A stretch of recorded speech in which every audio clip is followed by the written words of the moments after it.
ನಮಸ್ಕಾರ ಜನಮತದ ವೀಕ್ಷಕರೇ, ಇವತ್ತು ದಿವ್ಯ ಕ್ಷೇತ್ರ ದರ್ಶನಕ್ಕೆ ನಾವು ಬಂದಿದ್ದೇವೆ.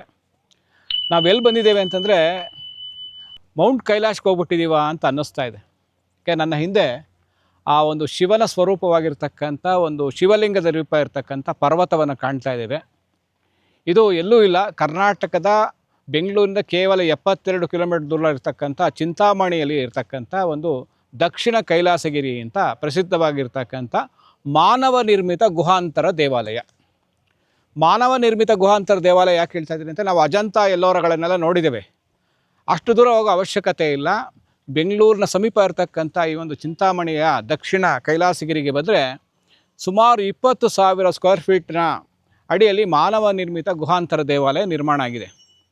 ಈ ದೇವಾಲಯದ ನಿರ್ಮಾಣಕ್ಕೆ ಮೂಲ ಕಾರಣಕರ್ತರು ಪ್ರೇರಣೆ ಅಂತಂದರೆ ಮಾಜಿ ಸಚಿವರಾಗಿರ್ತಕ್ಕಂಥ ಶ್ರೀಯುತ ಚೌಡರೆಡ್ಡಿಯವರು ಮತ್ತು ಅವರ ಸುಪುತ್ರರಾಗಿರ್ತಕ್ಕಂಥ ಬಾಲಾಜಿ ಮತ್ತು ಅವರ ಸಹೋದರರು ಸುಮಾರು 20,000 ಸ್ಕ್ವೇರ್ ಫೀಟಿನ ಈ ಒಂದು ಪ್ರದೇಶದಲ್ಲಿ ಗುಹಾಂತರ ದೇವಾಲಯವನ್ನು ನಿರ್ಮಾಣ ಮಾಡಿದ್ದಾರೆ. ಇದಕ್ಕೆ ಮೂಲ ಕಾರಣ ಚೌಡರೆಡ್ಡಿಯವರು ಒಂದು ಕೆರೆ ನಿರ್ಮಾಣ ಮಾಡಬೇಕು ಅಂತ ಈ ಪಕ್ಕದಲ್ಲೇ ಒಂದು ಕೆರೆ ನಿರ್ಮಾಣ ಮಾಡ್ತಾರೆ. ಅಲ್ಲಿ ಗಂಗೆ ಉದ್ಭವಿಸುತ್ತೆ, ಅಂದರೆ ನೀರು ಸಿಗುತ್ತೆ. ಆಗ ಇದು ಗಂಗೆ ಬರ್ತಾ ಇದೆಯಲ್ಲ, ಇನ್ನು ಶಿವಲಿಂಗವನ್ನು ಯಾಕೆ ಸ್ಥಾಪನೆ ಮಾಡಬೇಕು ಅಂತ ಅವ್ರಿಗೆ ಆಲೋಚನೆ ಬರುತ್ತೆ.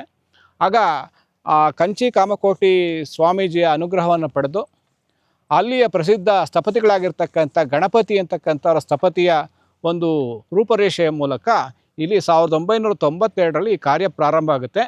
ಇದು ಗುಹಾಂತರ ದೇವಾಲಯ, ಸುಮಾರು 20,000 ಸ್ಕ್ವೇರ್ ಫೀಟ್ ಇದೆ. ಇಲ್ಲಿ ಏನೇನಿದೆಯಪ್ಪ ಅಂತಂದರೆ, ಮೊದಲನೇದಾಗಿ ಅತಿ ಅದ್ಭುತವಾಗಿರ್ತಕ್ಕಂಥ ಚತುರ್ಮುಖ ಲಿಂಗ. ಯಾಕೆಂದರೆ ಪಶುಪತಿನಾಥದಲ್ಲಿ ನೀವೇನು ನೋಡ್ತೀರ ನೇಪಾಳದಲ್ಲಿ, ಅದೇ ರೀತಿಯ ಲಿಂಗವನ್ನು ಇಲ್ಲಿ ಪ್ರತಿಷ್ಠಾಪನೆ ಮಾಡಿದ್ದಾರೆ. 4 ಕಡೆ ಉತ್ತರ ದಕ್ಷಿಣ ಪೂರ್ವ ಪಶ್ಚಿಮ ರೂಪದಲ್ಲೂ ಸಹ ಶಿವಲಿಂಗದ ದರ್ಶನ ಒಂದೇ ಲಿಂಗದಲ್ಲಿ ನಿಮ್ಗೆ ಆಗ್ತಾಯಿದೆ. ಹಾಗೇ ಅದರ ವಿಶೇಷ ಏನಂತಂದರೆ, ಒಳಗಡೆ ನಿಮ್ಗೆ ಹೋಗ್ತಾ ಇದ್ದರೆ ಒಂದು ರೀತಿಯ ಒಂದು ಧನಾತ್ಮಕವಾದಂಥ ಶಕ್ತಿ ನಮಗೆ ಕಾಣಿಸುತ್ತೆ. ಯಾಕೆಂದರೆ ಬೆಟ್ಟದ ಕೆಳಗಡೆ ಗುಹಾಂತರವಾಗಿರ್ತಕ್ಕಂಥ ಶಿವನ ತಪಸ್ಸಿನ ಕ್ಷೇತ್ರವಾಗಿರ್ತಕ್ಕಂಥ ಈ ಚಿಂತಾಮಣಿಯ ಕ್ಷೇತ್ರದಲ್ಲಿ ಕೈಲಾಸಗಿರಿಯಲ್ಲಿ ಆ ಶಿವನ ಶಕ್ತಿಯನ್ನು ನಾವು ನೋಡ್ತಾ ಇದ್ದೀವಿ. ಅದರ ಜೊತೆಗೆ ಜಗದಾಂಬ ಅಂತಕ್ಕಂಥ ದೇವಿಯ ಒಂದು ವಿಗ್ರಹ ಇದೆ.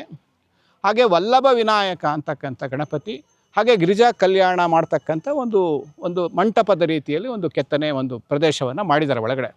ತುಂಬ ಅದ್ಭುತವಾದ ಮಾನವ ನಿರ್ಮಿತ ಗುಹಾಂತರ ದೇವಾಲಯ. ಸನ್ಮಾನ್ಯ ಚೌಡರೆಡ್ಡಿಯವರು, ಅವರ ಸುಪುತ್ರರಾಗಿರ್ತಕ್ಕಂಥ ಬಾಲಾಜಿಯವರು ಈ ಒಂದು ಸಾಧನೆ ತಮ್ಮ ಜೀವನದ ಬದುಕನ್ನು ಸಂಪೂರ್ಣವಾಗಿ ಇದಕ್ಕೆ ವಿನಿಯೋಗ ಮಾಡಿದ್ದಾರೆ. ಒಂದು ಕೆರೆ ನಿರ್ಮಾಣ ಮಾಡೋಕ್ಕೋಗಿ ಒಂದು ಅದ್ಭುತವಾದ ದೇವಸ್ಥಾನವನ್ನು ನಿರ್ಮಾಣ ಮಾಡಿದ್ದಾರೆ. ಇಲ್ಲಿ ಈ ಲಿಂಗದ ವಿಶೇಷ ಅಂತ ಹೇಳ್ತಾ ಹೋಯಿತು ಅಂದರೆ, ನಾವು ಆ ಮೌಂಟ್ ಕೈಲಾಶ್ಗೆ ಹೋಗ್ತಾರೆ, ಅಲ್ಲಿಗೆ ಹೋಗೋ ಅವಶ್ಯಕತೆ ಇಲ್ಲ. ಶಿವನು ಸರ್ವವ್ಯಾಪಿ, ಎಲ್ಲ ಕಡೆ ಇರ್ತಕ್ಕಂಥವನು. ನಮ್ಮ ದಕ್ಷಿಣದ ಕೈಲಾಸ ಅಂದರೆ ಕೈಲಾಸದ ಪರ್ವತವನ್ನೇ ನಾವು ಇಲ್ಲಿ ನೋಡ್ತಾ ಇದ್ದೀವಿ. ಇಂಥ ಅದ್ಭುತ ಕ್ಷೇತ್ರ ಬೆಂಗಳೂರಿನ ಸಮೀಪ ಇರತಕ್ಕಂಥದ್ದು. ಎಲ್ಲ ಭಕ್ತಾದಿಗಳು ನಾನು ಮನವಿ ಮಾಡ್ತೀನಿ, ಈ ಒಂದು ಏನಿದು ಸಾಧನೆ, ಬೆಟ್ಟವನ್ನು ಕೊರೆದು ದೇವಸ್ಥಾನದ ನಿರ್ಮಾಣ ಮಾಡಿ ಮಾನವ ಶಕ್ತಿಯ ಒಂದು ಇಚ್ಛಾಶಕ್ತಿಯನ್ನು ಸಾಧನೆ ಮಾಡಿರ್ತಕ್ಕಂಥ ಈ ಒಂದು ಸಾಧಕರಿಗೆ ಇಡೀ ಎಲ್ಲ ಭಕ್ತಾದಿಗಳ ಪರವಾಗಿ ನಾನು ಅಭಿನಂದನೆ ಸಲ್ಲಿಸ್ತೀನಿ. ಮತ್ತು ಬೆಂಗಳೂರಿನ ಮತ್ತು ಸುತ್ತಮುತ್ತ ರಾಜ್ಯದ ನೋಡ್ತಾ ಇರ್ತಕ್ಕಂಥ ಎಲ್ಲ ವೀಕ್ಷಕರಿಗೆ ಒಂದು ಮನವಿ ಮಾಡ್ತೀನಿ. ಏನಪ್ಪ ಅಂತಂದರೆ, ಇನ್ನೊಂದು ವಿಶೇಷ ಆಗ್ತಾಯಿದೆ. ಏನಪ್ಪ ಅಂದರೆ, ಇಲ್ಲಿ 23 ಅಡಿ 9 ಇಂಚಿನ ಒಂದು ಬೃಹತ್ ಶಿವಲಿಂಗ ನಿರ್ಮಾಣ ಆಗ್ತಾಯಿದೆ. ನಾವು ನೋಡ್ಕೊಂಡ್ಬಂದ್ವಿ. ಇನ್ನೇನು ಕೆಲವೇ ತಿಂಗಳುಗಳಲ್ಲಿ ಈ ಒಂದು ದೇವಸ್ಥಾನದ ಒಂದು ಅನಾವರಣ ಆಗ್ತಾಯಿದೆ. ಸ್ವಯಂಭೂ ಶಿವಲಿಂಗ ಅಂತಕ್ಕಂಥದ್ದು. ಈ ಎಲ್ಲ ದೇವಸ್ಥಾನಗಳನ್ನು ನೋಡಿ, ಯಾಕೆಂದರೆ ನೀವೆಲ್ಲೋ ಬೇರೆ ಬೇರೆ ದೇಶಗಳಿಗೆ ಹೋಗೋದು ಅವೆಲ್ಲ ಮಾಡೋಕ್ಕಿಂತ ನಮ್ಮ ಸುತ್ತಮುತ್ತ ಇರತಕ್ಕಂಥ ಈ ಒಂದು ಸಾಧಕರನ್ನು ಗುರುತಿಸೋಣ. ಈ ಸಾಧನೆಯ ಪ್ರತಿರೂಪವಾಗಿರ್ತಕ್ಕಂಥ ದಕ್ಷಿಣ ಕೈಲಾಸಗಿರಿ ಈ ಪರ್ವತಕ್ಕೆ ಬಂದು ಆ ಒಂದು ಚತುರ್ಮುಖ ಲಿಂಗದ ಒಂದು ದರ್ಶನವನ್ನು ಮಾಡಿ ತಾಯಿ ಜಗದಾಂಬೆಯ ಅನುಗ್ರಹಕ್ಕೆ ಪಾತ್ರರಾಗಬೇಕು ಅಂತ ಈ ಮೂಲಕ ನಾನು ಮನವಿ ಮಾಡ್ತೀನಿ. ನಮಸ್ಕಾರ.